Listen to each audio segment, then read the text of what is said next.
Hello जी, कैसे हैं आप सब। तो जी एक बार फिर से स्वागत है आप सभी का आपके अपने यूट्यूब चैनल पे। अच्छा, हाउस मैनेजमेंट सुनने में बहुत छोटा लगता है, लेकिन इस हाउस मैनेजमेंट नाम के टास्क में सुबह उठने से लेकर रात को सोने तक कितने सारे घर के ढेरों काम होते हैं ना, ये हम औरतें ही सिर्फ जानती हैं कि इस हाउस मैनेजमेंट नाम के टास्क को पूरा करने के लिए सुबह उठने से लेकर रात को सोने तक हम अपना जी जान झोंक देते हैं, तब कहीं जाके ये हाउस मैनेजमेंट नाम का टास्क पूरा होता है। हमारे समाज में हाउसवाइफ और वर्किंग वुमेन को बहुत ज़्यादा डिफरेंशिएट किया जाता है और मैंने बहुत सारी जगह पे देखा है। एक घर में अगर दो बहू हैं, एक वर्किंग है, एक घर को संभाल रही है, तो जो वर्किंग बहू है ना उसको ज़्यादा इम्पोर्टेंस दी जाती है। और ये चीज़ हमारे ही चैनल की एक बहन है, उन्होंने मेरे साथ शेयर किया है, उनके घर में ये सिचुएशन चल रही है। तो मुझे लगा कि मुझे आप लोगों के साथ ये चीज़ ज़रूर से शेयर करनी चाहिए और इस बात पे ज़रूर से हमें जो है डिस्कशन करना चाहिए। देखो, एक हाउसवाइफ़ की ज़िम्मेदारी एक हाउसवाइफ़ ही समझ सकती है, जो सुबह उठने से लेकर रात को सोने तक अपना पूरा दिन सिर्फ़ और सिर्फ अपने परिवार के लिए जीती है, अपने परिवार के सदस्यों के लिए जीती है। और घर में ऐसे छोटे बड़े बहुत सारे काम होते हैं जो करने में तो दिखाई नहीं देते हैं, पता नहीं चलता है, बट पूरा उनमें टाइम जो है लगता ही है। तो मेरी नज़र में तो ये चीज़ बिल्कुल गलत है। और मैं लगी हुई थी कपड़ों को निपटाने में, क्योंकि सिर्फ धुल के और रखे जा रहे थे। मेरा शेड्यूल बहुत बिजी चल रहा था। उतनी देर में लकी ने अजवाइन की बोतल तोड़ दी, पूरी ये भरी हुई थी और इसके ना छोटे छोटे जो कांच के टुकड़े हैं बहुत दूर तक गए हैं। हालांकि उसने कहा कि मैं साफ़ कर देता हूँ, बट बच्चे हैं, बच्चों के कांच लग जाएगा तो बहुत दिक्कत हो जाएगी। और किचन में मैं ज़्यादातर नंगे पैर घूमती हूँ, अगर कोई किरक रह गई और पैर में घुस गई, बड़ा कांच निकल जाता है, लेकिन किरक निकलने में ना जान निकाल देती है और पता भी नहीं चलता है, अंदर अंदर पक जाता है, तो भैया वो बहुत ख़तरनाक हो जाता है, जानलेवा भी साबित हो सकता है। इसलिए इस तरीके के कामों में मैं बच्चों को नहीं घुसने देती हूँ। यहाँ मेरी लगभग ये 250 ग्राम जो है अजवाइन थी, और क्योंकि ये सेजवान की छोटी वाली बोतल है और ये फुल भरी हुई थी, तो इतना तो बड़ा नुकसान हो गया। बोतल टूट गई वो अलग से, मेहनत लगी वो अलग से, दूसरा काम छूटा वो अलग से। तो आप देखो कि हाउसवाइफ के जी को कितने सारे जंजाल होते हैं। उसको चारों तरफ अपने हाथ पैर फैला के रखने होते हैं, घर में चारों तरफ उसको अपनी नज़रें रखनी होती हैं। अगर हाउसवाइफ एक जगह बैठी है ना, तो ये नहीं है कि वो दूसरी जगह को लापरवाही में छोड़ देगी या दूसरी जगह को नज़रअंदाज कर देगी। और साथ ही अगर छोटे बच्चे हैं तो फिर तो एक हाउसवाइफ के लिए हाउस मैनेजमेंट और भी ज़्यादा डिफ़िकल्ट टास्क हो जाता है। अब यहाँ मैं बच्चों को डस्ट पैन लाने के लिए कह रही थी। डस्ट पैन हम लोग यूज़ करते नहीं हैं, तो बाहर वाले वॉशरूम में मैंने एक्स्ट्रा सामान के साथ उसको रखा हुआ है। मेरी हेल्पर भी डस्ट पैन का यूज़ नहीं करती है, तो इनको डस्ट पैन तक नहीं मिल रहा था। तो आप सोचो, छोटी छोटी चीज़ों के लिए हाउसवाइफ को बहुत ज़्यादा रिस्पॉन्सिबल रहना पड़ता है। और हाउसवाइफ की ये जो रोज़मर्रा की जद्दोजहद है ना, इसको सिर्फ या तो हाउसवाइफ ही समझ सकती हैं या फिर वो औरत समझ सकती है जो वर्किंग होते हुए भी सुबह और शाम के अपने घर के टास्क खुद निभाती है, अपना इन्वॉल्वमेंट अपने घर के कामों में रखती है, चाहे वो खाना ही बना रही है सुबह शाम का। हमारे समाज में बहुत सारी वर्किंग वुमेन्स ऐसी हैं जो है हर काम के लिए अलग अलग मेड्स अफोर्ड नहीं कर सकती हैं। तो बहुत सारी वर्किंग वुमेन ऐसी हैं जो सुबह अपने घर का पूरा काम करके फिर ऑफिस जाती हैं, आके फिर से अपने घर का काम करती हैं। तो वो औरतें समझ सकती हैं कि एक हाउसवाइफ की ज़िंदगी कितनी ज़्यादा स्ट्रगल भरी होती है और कितनी ज़्यादा मेहनत एक हाउसवाइफ करती है। यहाँ मैंने सीधी बॉटल खड़ी करी, जैसे उठाने लगी लुढ़क गई, बच्चे भी हंसने लग गए, कहते हैं आपका ध्यान कहाँ पे है, और दोबारा से मैंने अपना काम फैला लिया।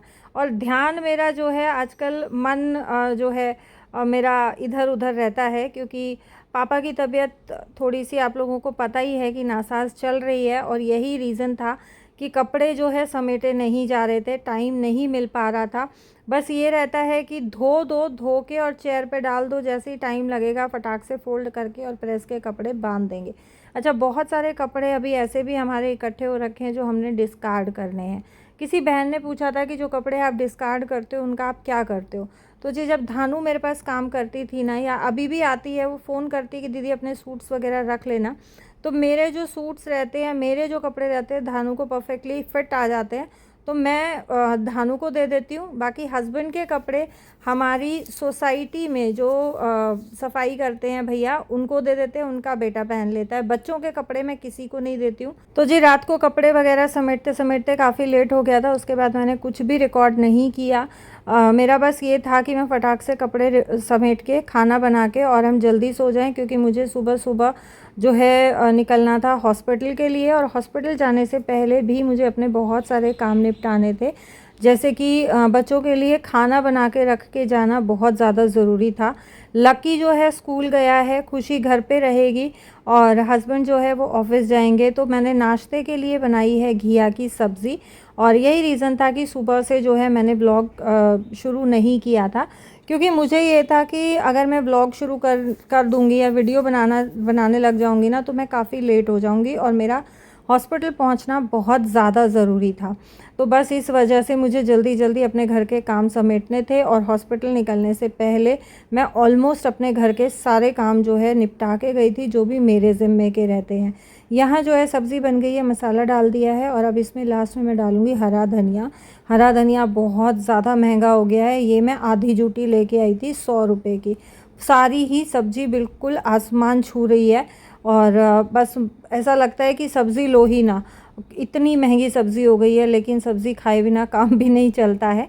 तो धनिया मैं जब भी चॉप करती हूँ ना, या तो अगर मैं धो के रखती हूँ धनिया तो डायरेक्टली काम चल जाता है, अदरवाइज़ जैसे मैंने ये बिना धोए छांट के साफ़ करके रखा हुआ है, तो मैं बिना धोए ही काटती हूँ, क्योंकि गीला धनिया इतना बारीक चॉप नहीं होता है। सूखा धनिया आप चाहे जितना मर्ज़ी बारीक चॉप कर सकते हैं, बहुत इजीली चॉप हो जाता है।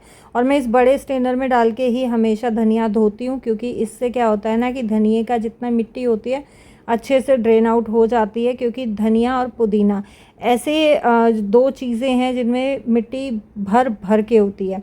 तो जी यहाँ मैंने साथ साथ कुकर खाली कर दिया है, क्योंकि दोपहर को हेल्पर आएगी तो वो सारे बर्तन मांज के रख देगी।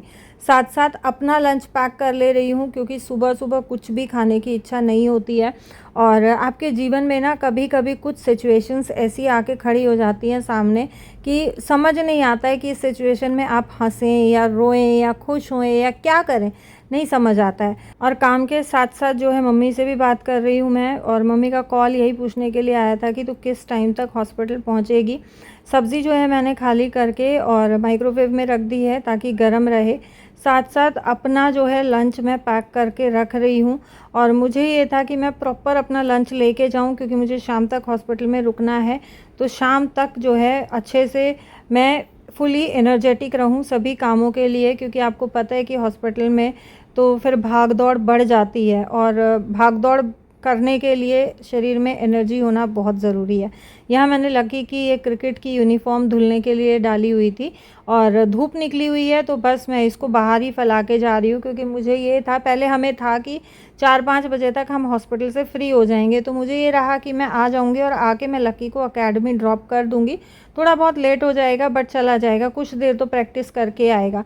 इसी वजह से सुबह सुबह जो है मैंने उसकी यूनिफॉर्म धो के सुखा दी है। अब जो है लगा लूँगी रोटियां अपनी, क्योंकि मुझे अपना लंच पैक करना है, और हस्बैंड भी जो है ऑफिस के लिए रेडी हो रहे थे साथ साथ। तो मुझे ये था कि हस्बैंड को जो है मैं नाश्ता करा के चली जाऊंगी, और बच्चों की रोटियां मैं बना के दबा के रख जाऊंगी, ताकि लकी स्कूल से आएगा तो आके अपना खाना खा लेगा। बच्चों की भी टेंशन रहती है जब आप घर से दूर रहते हो, और मेरा लकी ऐसा है कि उसको आप डाल के दे दोगे खाना तो वो खा लेता है, नहीं डाल के दोगे तो वो कुछ भी काम कर लेगा, बट वो अपना खाना डाल के नहीं खा सकता है। खाना डालने में उसे बहुत आलस आता है। यहाँ साथ साथ जो है मैंने गाय की रोटियां लगा दी हैं, और अब जो है मैं अपना लंच पैक कर ले रही हूँ, क्योंकि हस्बैंड को मैंने नाश्ता करा दिया था, और हस्बैंड जो है ऑफिस के लिए निकल गए हैं गाय की रोटियां लेके।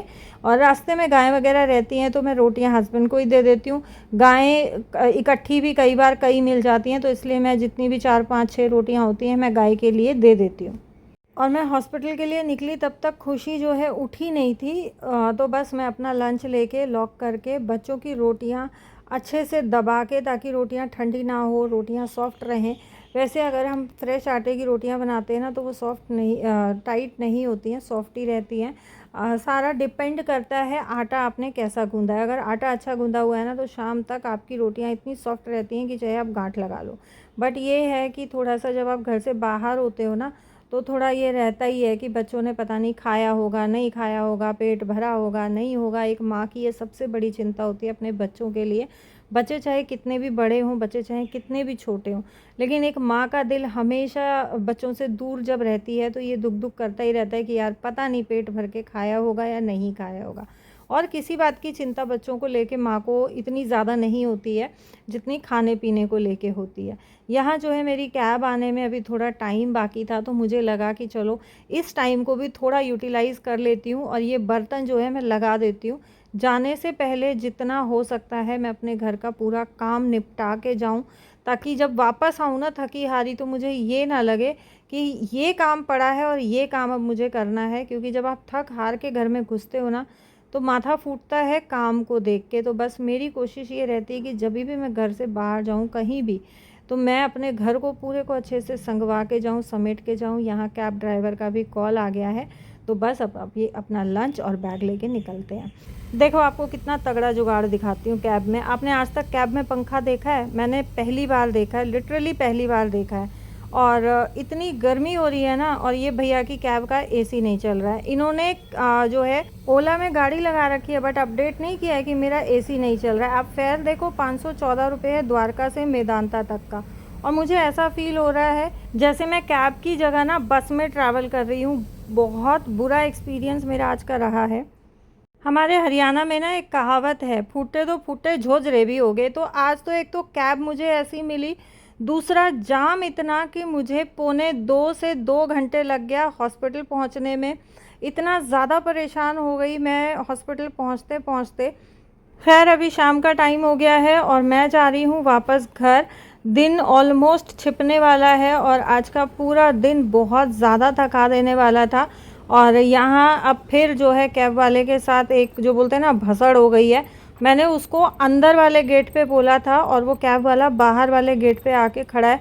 तो अब इतना लंबा मुझे फिर चल के जाना पड़ेगा। और यहाँ उसी का बार बार कॉल आ रहा था कि मैडम आप प्लीज़ बाहर आ जाओ, प्लीज़ बाहर। ये लोग ना अपना 2-2 पैसा या 2-2 पैसे का पेट्रोल बचाने के चक्कर में ये नहीं देखते हैं कि आपका जो सवारी है वो कितनी परेशान हो रही है। और इस टाइम मेरी हालत ऐसी हो रही थी, पूरा दिन घूम घूम के इतनी ज़्यादा थकान मुझे हो गई थी हॉस्पिटल में कि बस खड़ा नहीं हो पा रही थी मैं। लेकिन मैं जानती हूँ मैंने कैसे जो है बाहर आके कैब तक मैं पहुँची हूँ।